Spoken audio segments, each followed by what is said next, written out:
And we're back, and in this video, I'm not sure what part it is, part 5, we're going to explore makeup and your output volume. So if we have, something like this, right, and we compress, we inherently lose volume. We can do an output, right, and that sounds cool. You'll notice that it's compressing the loud parts, but then allowing these parts to go kind of through, and it basically boosts the volume. So we'll check it out here. Check this out. So what it's doing is it's leaving these guys alone, right? Leaving these alone, squishing these, reducing the volume of these. So inherently, you get an here, I'll show you. You get a louder signal. So I will freeze this. So you get a perceived louder signal. It'll make the quiet sounds louder. Yeah, I know. And yeah, we'll see that here. See? Made this louder. Left these the same, right? Made this louder. Gave it a bit more oomph, right? So yeah, that's basically how a compressor makes things louder. And that's a good example of that. Makes it a bit more lively. So I'll compare these. I'll turn that off. So I have this guy.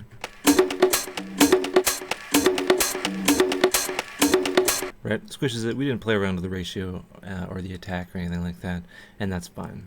So we'll have this. So I want to show you this right here. So you have quiet sounds and loud sounds and quiet sounds. So what we're going to do is we're going to default everything. We're just going to bring the threshold down. Right, so these guys correspond to these quiet parts here, right?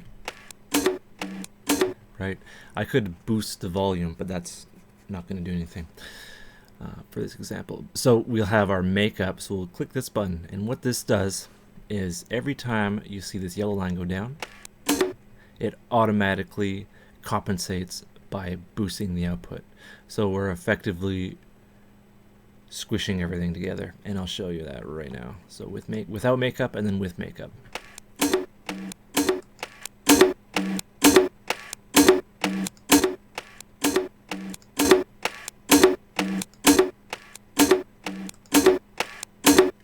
Right? We can do an extreme ratio that'll really pump it up, basically, and that'll hurt our ears. So I have it set to that. I'll have that. I'll have a slow, gentle kind of release. Right? So makeup gain is a way to kind of tame the dynamics. You can tame the dynamics with your threshold, ratio, attack, and release, and boost the signal where it's compressed, so you don't get like a loss in volume, but in turn you make it louder by amplifying or making the quiet parts louder, right? So this is basically every Metallica album, they do this. So you have a loop that's very dynamic, has quiet and loud or whatever, or say a backing vocal, or a guitar, or a bass, because bass guitars, they fluctuate in their velocity. You get the idea. So I'll show you something here, how it's used, in a mixing kind of environment. We have, again, that clap with the reverb, right? So remember, a compressor with makeup perceivably amplifies the quiet signals. So with a compressor, you can actually make your reverb sound louder, which is hopefully mind-blowing. So let's take a listen to it without makeup.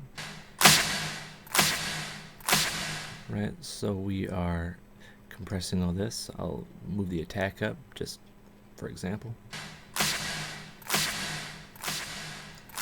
So all this negative space here up until 0, if we click the makeup gain, we will boost the volume in those areas.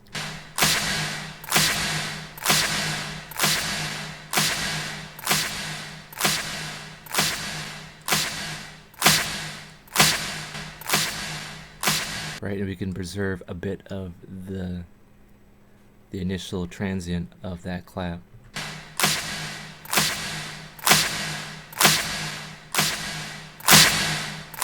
Right, but we have makeup, so it's making it louder.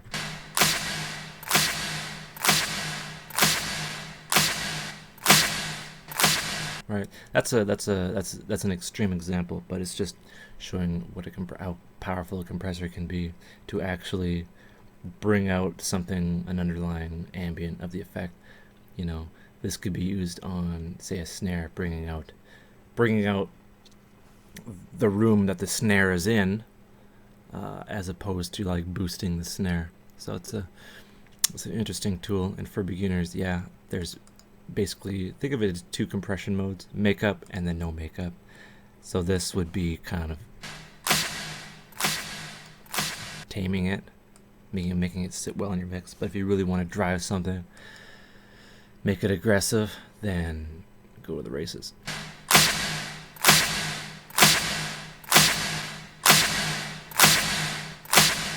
Right. So yeah, that is, I guess I would call that output and a makeup for compressing. All right. Hope you learned stuff.